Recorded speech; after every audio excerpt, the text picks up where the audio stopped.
Boa tarde, meus alunos e pessoas que me acompanham pelo meu canal e em sala de aula também, alunos do Colégio Moreira, do Lúcia Baima.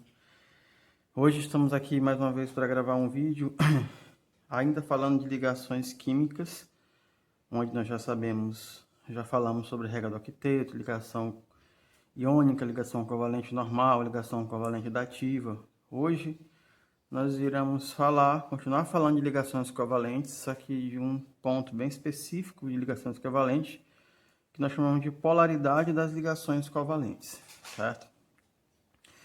A gente sabe que as ligações covalentes, elas acontecem com compartilhamento de pares de elétrons.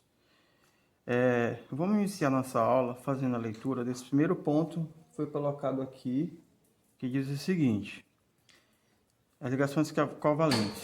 As ligações covalentes, os elétrons compartilhados, eles ficam entre os dois átomos que estão se ligando. E nesse contexto, a distribuição da nuvem eletrônica ao redor dos núcleos está relacionada com a força de atração exercida pelos núcleos dos átomos sobre os elétrons de ligação. O que é que isso quer dizer? Que esse par de elétrons que está entre os dois átomos que estão se ligando covalentemente, eles são atraídos pelos dois átomos que se ligam. E essa atração, ela pode ou não fazer com que essa nuvem eletrônica se desloque mais em direção a um átomo do que em direção a outro. Isso vai fazer com que surja polos nessa ligação, podendo ou não fazer com que isso surja. Espero que você esteja me entendendo, preste atenção. Então, sempre que uma ligação covalente está acontecendo, o par eletrônico que liga os dois átomos, compartilhado pelos dois átomos, ele pode ser atraído mais fortemente pelo núcleo de um desses átomos, fazendo com que essa nuvem eletrônica se desloque em determinado sentido. Porém, a gente sabe que a ligação covalente ela acontece entre átomos iguais e entre átomos diferentes. Dependendo dessa situação, eu posso ter ligações covalentes apolares e ligações covalentes polares. O fato de eu chamar uma ligação covalente de polar está relacionado com a possibilidade do surgimento de polos nessa ligação, um polo positivo e um polo negativo, ou em outras palavras, uma carga parcial positiva ou uma carga parcial negativa. Semelhante a uma pilha. Você já pegou uma pilha? Você já viu numa pilha que tem num lado aparece o sinal de mais e do outro o sinal de menos, indicando polo positivo e polo negativo? Se tiver essa curiosidade para ver? Se não, quando você estiver com a pilha na mão, dê uma olhadinha. Então, a pilha ela tem um polo positivo e um polo negativo. A ligação covalente, em alguns casos, ela pode também apresentar polos positivo ou negativo. Nas ligações entre átomos de mesma eletronegatividade, vocês se lembram o que é eletronegatividade, gente? Eletronegatividade, vamos ler aqui e depois eu explico. Na ligação entre átomos de mesma eletronegatividade, os elétrons estão igualmente atraídos pelos núcleos. O que é essa eletronegatividade? Eletronegatividade nada mais é do que a tendência que um átomo que está fazendo uma ligação covalente com o outro tem em atrair para si um par de elétrons compartilhado mais fortemente. Então, quando os átomos são iguais e estão compartilhando um elétron, como é o caso desses dois exemplos que eu vou mostrar para vocês aqui, você tem o gás hidrogênio H2, sua fórmula estrutural é essa aqui, estrutural plana, compartilha um par. Fórmula eletrônica mostra bem aqui que entre eles só existe um par de elétrons, que eu representei de cores diferentes, são átomos iguais. E de forma esquemática desenhada, essa nuvem eletrônica ela está atraída pelo hidrogênio da esquerda com a mesma força que ele está atraído pelo hidrogênio da direita. Por quê? Porque eles são átomos iguais, portanto, têm a mesma eletronegatividade. Se eles têm a mesma eletronegatividade, essa nuvem eletrônica que está aqui no meio, esses dois elétrons, ela não vai tender nem para um lado e nem para o outro, porque a força de atração ela se anula. Uma força atrai para um lado e a outra força do outro núcleo atrai para o outro lado, de modo que ela se anula. Portanto, eu digo que nesses casos a ligação é apolar. Esse apolar é de negação, ou seja, sem polos. Mesma coisa acontece na molécula do gás cloro, Cl2. Forma molecular dele, forma estrutural, forma eletrônica. Veja aqui o cloro se ligando com outro cloro. Cada um tem 7 elétrons na última camada, você pode perceber, 2, 4, 6, 7, 2, 4, 6, 7. Foi necessário compartilhar apenas um par de elétrons, compartilhou. E você percebe que esse par de elétrons aqui, ele é atraído com a mesma força pelo cloro da esquerda, com a força igual também pelo cloro da direita. E a nuvem eletrônica deles está aqui, ó, dividida proporcionalmente entre eles, porque eles têm força de atração iguais. Analisando isso tudo, a gente chega à seguinte conclusão: que ligação entre átomos de mesma eletronegatividade, ou seja, entre átomos iguais, vai gerar ligação covalente apolar. Certo? Então, se a ligação é entre átomos iguais, a ligação vai ser do tipo apolar, porque átomos iguais apresentam a mesma eletronegatividade. Agora, ligações entre átomos com eletronegatividade diferente, ou seja, se são átomos diferentes, como é o caso aqui da ácido clorídrico, HCl, hidrogênio compartilhando um par de elétrons com cloro, fórmula eletrônica, fórmula estrutural, perdão, fórmula eletrônica.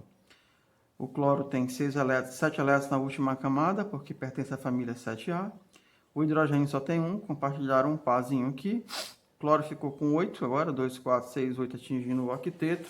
E o hidrogênio com 2, porque a gente já sabe que o hidrogênio é um elemento que foge à regra do octeto. Não é que nem fuge à regra do octeto, é que ele só tem uma camada K e a camada K se estabiliza apenas com 2 elétrons. Portanto, ele já está com 2 aqui. Então, essa nuvem eletrônica, ela vai estar, se você olhar esquematicamente aqui, mais deslocada para o lado do cloro do que para o hidrogênio. Por quê, Joselso, que isso acontece? Lógico, porque o cloro é um elemento mais eletronegativo do que o hidrogênio. Como ele é mais eletronegativo, a força atrativa deles em relação ao par compartilhado é maior e esses elétrons se deslocam para lá. Isso faz com que, se você observar no outro esquema aqui, hidrogênio e cloro, haja o surgimento de 2 polos na ligação, que a gente representa por essa letra grega, que aqui seria o polo, a carga parcial positiva, e aqui no hidrogênio e no cloro surge a carga parcial negativa. Isso quer dizer o quê? Que os elétrons compartilhados entre eles estão mais atraídos pelo cloro do que pelo hidrogênio, pelo cloro apresentar uma maior eletronegatividade. Disso aqui, o que a gente conclui? Que ligação entre átomos com eletronegatividade diferente vai proporcionar o surgimento de ligação covalente polar. Polar por quê? Porque tem polos. A ligação vai ter polo, um polo positivo e um polo negativo. Essa eletronegatividade a gente vai explorar melhor aqui. Então, os elementos, para a gente comparar a eletronegatividade entre elementos, tem uma escala bem interessante, que é a escala de eletronegatividade, que começa pelo hidrogênio e termina pelo flúor.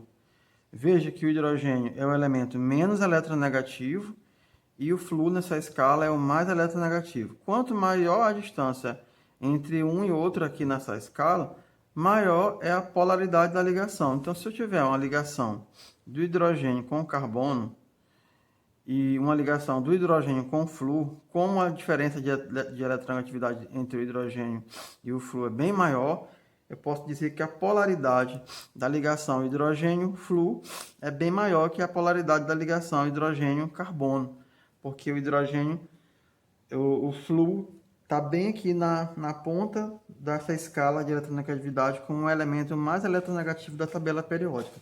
Daí, você pode concluir o seguinte, que quanto maior a diferença de eletronegatividade entre dois átomos, maior será a polarização da ligação.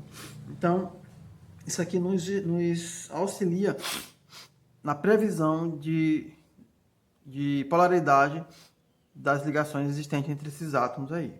E um ponto importante também a ser destacado, gente, é que todo composto iônico ele é polar. Eu coloquei a situação aqui, molécula polar ou apolar, ela só vai existir na ligação covalente. Mas no composto iônico, como um composto iônico é formado pela união, ligação de dois íons, um cátion e um ânion, automaticamente o cátion é positivo e o ânion é negativo. Então todo composto iônico ele já é polar por natureza. Que eu coloquei alguns, cloreto de sódio, carbonato de cálcio, cloreto de cálcio, nitrato de sódio. Fiz aqui a sua dissociação e veja que todos têm um cátion e tem um ânion. Em cada caso, esses compostos aqui se dissociam produzindo cátion e ânion. Então, ele já tem um polo positivo e um polo negativo. Então, só recapitulando o que a gente viu hoje. A gente viu que a ligação covalente, elas podem ser classificadas como ligação covalente apolar e ligação covalente polar. As ligações covalentes polares acontece entre átomos diferentes e a ligação apolar acontece entre átomos iguais. E que todo composto iônico é naturalmente polar.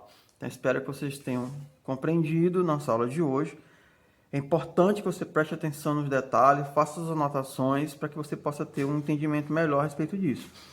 Caso necessário, retome o vídeo, reveja aqueles pontos que você considera mais importantes, especialmente os pontos que eu destaco em colorido dentro da explicação, para facilitar sua compreensão. E por hoje é só.